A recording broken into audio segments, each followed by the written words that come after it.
Yun, no? Kita mo naman, no? Today, gagawa tayo ng soy garlic enoki mushroom. Yehey!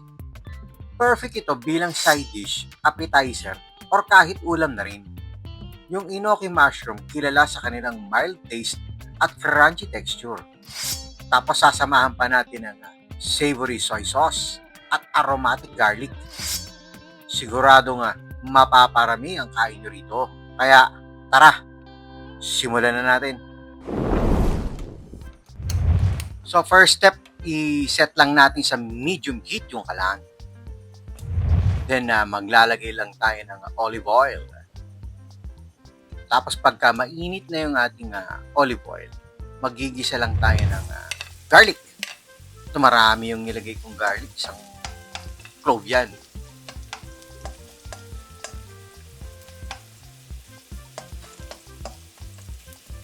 Tapos medyo tutostahin lang natin ng konti. Pero bantay-bantayan nyo kasi ito'y madaling masunog. So, kailangan na continuous lang yung halo nito.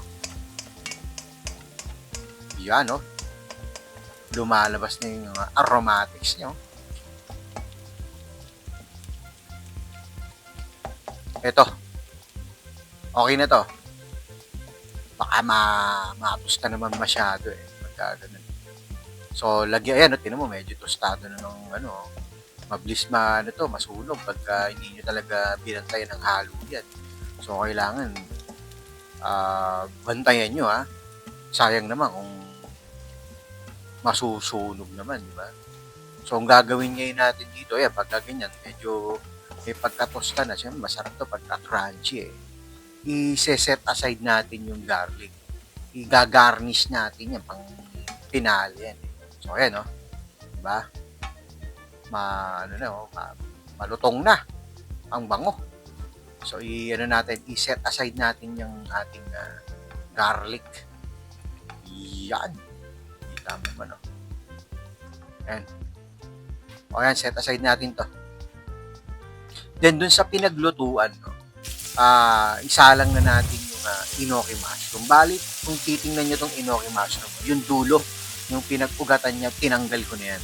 O tanggalin nyo na yan, pagka ganun. Ako tinatanggal ko yan. Medyo kasi yung dulo madumi malupa. So, tinatanggal ko na. Kasi nakita ko rin naman doon sa ibang sa ibang vlog na napapanood. Tinatanggal din nila yung ugat.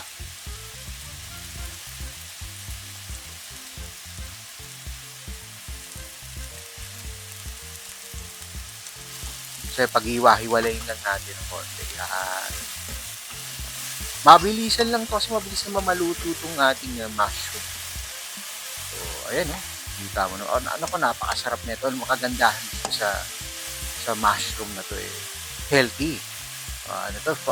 Fiber to kung nagda-diet ka, okay to.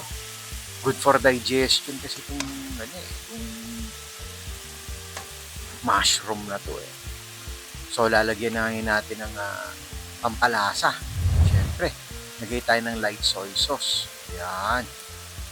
Pwede kayong gumamit ng dark soy sauce, pero kung gusto niyo naman ng healthy talaga, maglagay kayo ng yung low sodium na soy sauce. Okay din yun.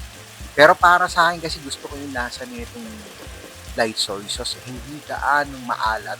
Tsaka medyo may matamis-tamis ng konti. Tapos lagyan natin ng black pepper, syempre, para mas malasa, di ba? Then lagay tayo ng chili flakes for extra spice. Yan. Pwede rin naman kayo gumamit ng siling labuyo. Gusto nyo talaga. Or siling green, di ba? Wala lang akong, hindi lang ako available na, wala lang ako nabilihan kasi ng sili. So, okay din itong chili flakes. Tsaka, naglagay tayo ng brown sugar, syempre. Yan, no? Kita mo naman. So, halu-haluin natin. Yan. Ganun lang, di ba? Napakasimple. Alam mo, actually, ilang ricado lang. Wala nga eh. Yun lang eh. Garlic lang. Tsaka, ano natin, mushroom lang yung ginamit natin dito. Pero, ang kagandahan dito kasi is healthy. Diba? Tapos, masarap pa. Diba? Yun yung kagandahan dito. So, kung ikaw nagda-diet, di ba? Kung gusto mo ng low carbs, to okay to. Tapos, actually ako, pagka ako nga, hindi ko na nilalagyan ng hindi na ako nagkakanin. Tikman natin para iyon, di ba? Ang sarap. Panalo, pagka ganyan, adjust na lang kayo. Kung medyo natatabangan kayo, nagdagan nyo nyo lang ng asin or paminta, di ba? Ganun lang, di ba?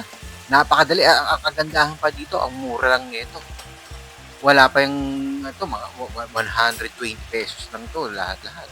Kung tutusin mo. Mura lang, nito. Madali kayong makabili pa niyan ng inoki mushroom. So, ayun na. Luto na yung ating soy garlic enoki mushroom. Hey!